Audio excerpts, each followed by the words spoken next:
23 मार्चला मुंबईच्या प्रभादेवीमध्ये राज ठाकरेंच्या उपस्थितीमध्ये मनसेची महत्त्वाची बैठक होणार आहे। पक्षाची केंद्रीय समिती, मुंबई अध्यक्ष तसंच घटनात्मक बदललेली रचना जाहीर होण्याची शक्यता। गोगावले हे आधी मंत्रिपदासाठी आग्रही होते, आता पालकमंत्रीपदासाठी आहेत। रायगडच्या पालकमंत्रीपदावर रामदास आठवले यांचं वक्तव्य। रायगडचे पालकमंत्रीपद आरपीआयला द्यावं, आठवलेंची मागणी। खासगी हॉस्पिटलमध्ये रुग्णांची औषधांच्या किमतीवरून लूट सुरू आहे। गिरीश महाजन यांच्याकडून विधान परिषदेमध्ये मुद्दा उपस्थित, मात्र या मुद्द्यावर संबंधित खात्याच्या मंत्र्यांनी उत्तर दिल्यामुळे सभापतींकडून महाजनांना खाली बसण्याच्या सूचना। रुग्णालयामधील आरक्षित खाटांसाठी विधिमंडळामध्ये एक विशेष कक्ष निर्माण करणार। रुग्णालयाने आरक्षित खाट नाकारली तर कारवाई केली जाणार, विधानसभा अध्यक्ष राहुल नार्वेकर यांचा निर्णय।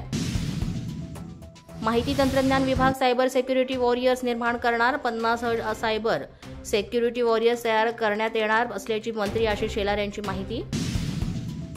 दिशा सालियनवर आदित्य ठाकरे, सूरज पंचोली, दिनो मोरिया आणि आदित्यच्या अंगरक्षकानं सामूहिक बलात्कार केला।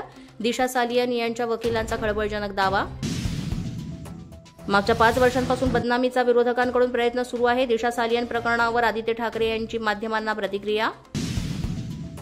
नवल वाटलं की मागील 2 विधानसभा अधिवेशनामध्ये हे प्रकरण आलं कसं नाही, या घटनेमध्ये आणि प्रकरणाशी आमचा संबंध नाही। दिशा सालियन प्रकरणी उद्धव ठाकरे यांनी स्पष्ट केली भूमिका। आरोप भविष्यामध्ये बूमरँग होतील असाही दिला इशारा। आदित्य ठाकरेंनी न्यायालयामध्ये सगळं काही सांगावं, 8 जानेवारीला कुठे होते ते सुद्धा सांगावं, नितेश राणे यांची मागणी। तर मुख्यमंत्री असताना उद्धव यांनी दिशा सालियन प्रकरण दाबण्याचा प्रयत्न केला, नितेश राणेंचा आरोप। शिवसेना प्रमुखांच्या नातवावर बलात्काराचा आरोप होणे ही गंभीर बाब आहे। पोलिसांना हाताशी धरून उद्धव ठाकरेंनी पुरावे नष्ट केले का, याची चौकशी व्हायला हवी, रामदास कदम यांची प्रतिक्रिया। अशाच नवनवीन व्हिडिओसाठी पोलीस माझा न्यूजचं YouTube चॅनल सबस्क्राईब करा, तसंच आमचं फेसबुक, इंस्टाग्राम आणि ट्विटर अकाउंट फॉलो करा।